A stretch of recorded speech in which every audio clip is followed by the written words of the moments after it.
السلام علیکم عزیز دوستو، آج ایک بہت خوبصورت قصہ میرے ذہن کو دستک دیتا ہے۔ آج میں آپ کے سامنے سناتا چلوں۔ شمالی ہندوستان میں ہر وقت ابر اور برف چھایا ہوا رہتا ہے۔ ہمالیہ کی بڑی بڑی چوٹیاں، سردی اور ٹھنڈک کا انتہائی ماحول، وہاں بہت کچھ شدید سردی ہے۔ وہاں کچھ پرندے بسر گزر کرتے ہیں۔ وہ پرندے کیا کرتے ہیں؟ اللہ تبارک و تعالیٰ ان کو معلوم کرا دیتا ہے کہ شدید سردی آنے والی ہے۔ تب وہ ایک جگہ سے دوسری جگہ کو سفر کرتے ہیں، جسے ہم مائگریشن آف برڈز کہتے ہیں، یعنی نقل مکانی۔ تمام اس ذات کے پرندوں کو معلوم ہوتا ہے یہاں اس شدید سردی کے ماحول میں رہنا ناممکن ہے، تو آہستہ آہستہ اپنا سفر شروع کرتے ہیں اور اڑنے لگتے ہیں اور کہیں اچھی جگہ مناسب ماحول پر رہ کر بقیہ دن گزارتے ہیں۔ ایک مرتبہ کا ذکر ہے، سب پرندے اڑنے کا فیصلہ کرتے ہیں۔ اگر آج صبح سویرے اڑان بھریں تو ممکن ہے اس شہر یا جگہ سورج ڈھلنے سے پہلے پہنچ سکتے ہیں۔ یہ منصوبہ تمام پرندے بنا رہے تھے۔ ان پرندوں کو معلوم ہے کس رخ میں جانا ہے، کہاں رکنا ہے، کون سی زمین میں رہنا ہے۔ یہ سب جانکاری سینئر پرندوں کو معلوم رہتی ہے۔ منصوبہ یہ بنا کہ کل صبح یہاں سے ہماری روانگی ہوگی، اور اسی درمیان میں ایک چھوٹا سا نوجوان پرندہ بات بات پر نڈر اور نڈر باتیں کرنے والا ناراض ہو کر کہنے لگا کہ میں کل سفر پر نہیں اڑوں گا، میں تو یہیں پہ ہی رہوں گا۔ تو ایک پرندہ سمجھانے لگا، بیٹا یہاں شدید سردی کا ماحول ہے، آنے والا ہے، اڑنا ہی ہوگا اور ہم کو اس جگہ کو چھوڑنا ضروری ہے۔ تو اس پرندے نے کہا، میں کیوں اڑوں، میں یہیں رہوں گا، جیسی بھی مشکل ہو میں اکیلا ہی اس پر نپٹا لوں گا۔ تو یہ اپنی انا کو لے کر وہیں پہ رہ گیا۔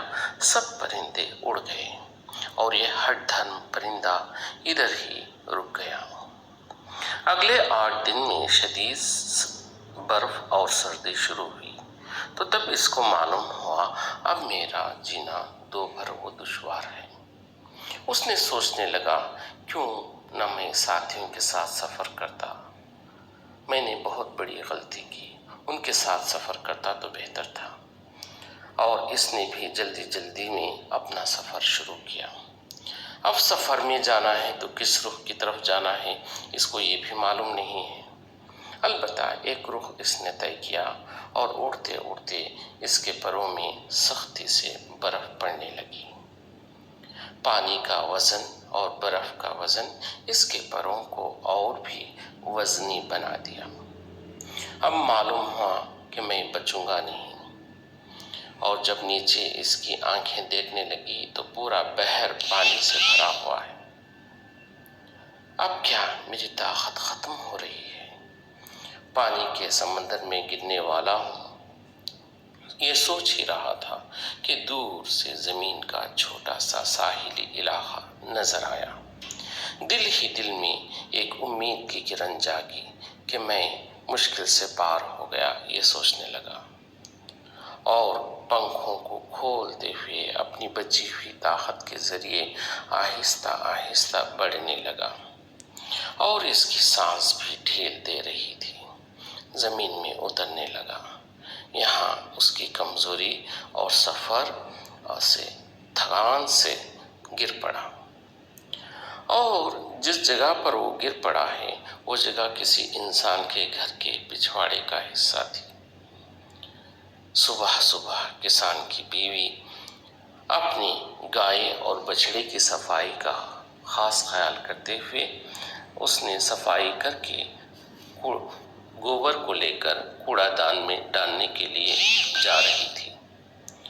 ابھی ابھی صبح میں اندھیرا تھا اور سیدھا اس پرندے کے اوپر اس گوبر کو ڈال دی۔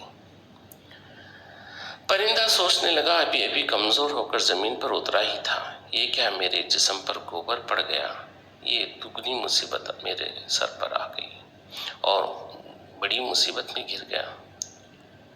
جیسے بھی ہو مجھ کو زندہ رہنا ہے۔ وہ آہستہ آہستہ اپنے پنجے اور چونچ سے ایک باریک سوراخ کر کے بیٹھ گیا۔ اس سوراخ سے صرف اس کے لیے سانس کافی تھا اور اندر سے سارا جسم گرم اور سانس ٹھنڈی ٹھنڈی باہر سے چل رہی تھی اور اسے وہ موسم اچھا لگا۔ گوبر کی گندگی صحیح مگر زندگی کے لیے زندہ رہنا تھا، اور اس گندگی میں وہ خوشی اور ٹھنڈی سانس لینا اور اندر سے گرمی، اس کو بڑا ہی اطمینان رہا۔ کسان کے گھر میں ایک بلی تھی۔ جب یہ ٹھنڈا ماحول اس کو پسند آیا تو یہ پرندہ آہستہ آہستہ گنگنانے لگا اور اپنی راگ الاپنے لگا۔ اس کی آواز کو سن کر کسان کی وہ بلی اس کوڑا دان کے پاس آئی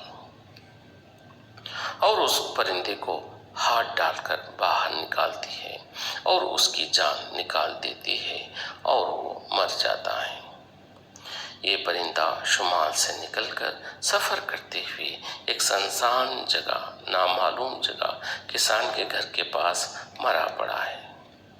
اس قصے سے پتہ چلتا ہے، یہاں قصہ تو ختم ہوا مگر میں بچوں کو اکثر بتاتا رہتا ہوں، اس قصے پیغام سے ہمیں 4 بہت ہی انمول باتیں ملتی ہیں۔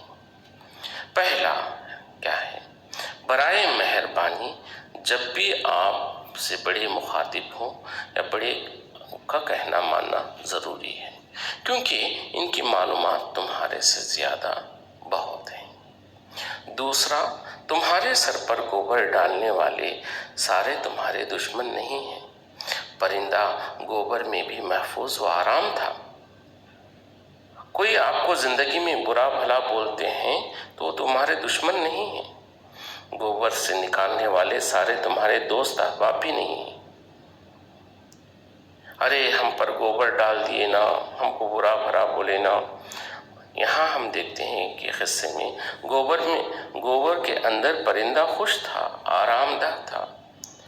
اگر آپ کو کوئی برا بھلا بولے تو یاد رکھو وہ تمہارے دشمن نہیں ہیں، آپ کو ان سے دشمنی نہیں لینی چاہیے۔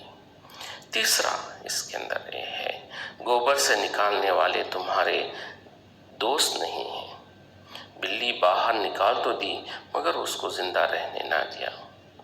گوبر ڈالنے والے تمام دشمن نہیں اور گوبر سے باہر نکالنے والے تمہارے دوست ہیں۔ چوتھی بات اس میں یہ ہے کہ اگر اب دیکھتے ہیں کہ قصے میں پرندہ گوبر میں آرام سے رہ سکتا تھا کچھ وقت کے لیے، اطمینان اور آرام سے، مگر وہاں وہ آوازیں کرنے لگا۔ ہم کیسے بھی ہو مگر اطمینان کے وقت آوازیں مت کیا کرو۔ یہ پرندے کا کام یہی ہوا، تھوڑی سی خوشی کیا ملی، گانا گانے لگا اور زوردار سے، اور بلی نے اس کو پکڑ کر کھا لیا۔ اگر آپ کو کسی نے برا کہتا ہے تو سمجھیے، اس کی بات کو سمجھیے، اس نے آپ کی کیا بھلائی ہے۔ اگر آپ کو خوشامد کرنے والے بہت ملیں گے، بڑھا چڑھا کر پیش کریں گے، خاموش نہ رہیں، اس میں بھی آپ کی اچھائی نہیں ہے۔ اطمینان سکون چاہتے ہو تو ماحول کو خراب نہ کریں۔ زندگی گزارنے کے لیے یہ 4 انمول باتیں بہت ضروری ہیں۔ شکریہ، جزاک اللہ۔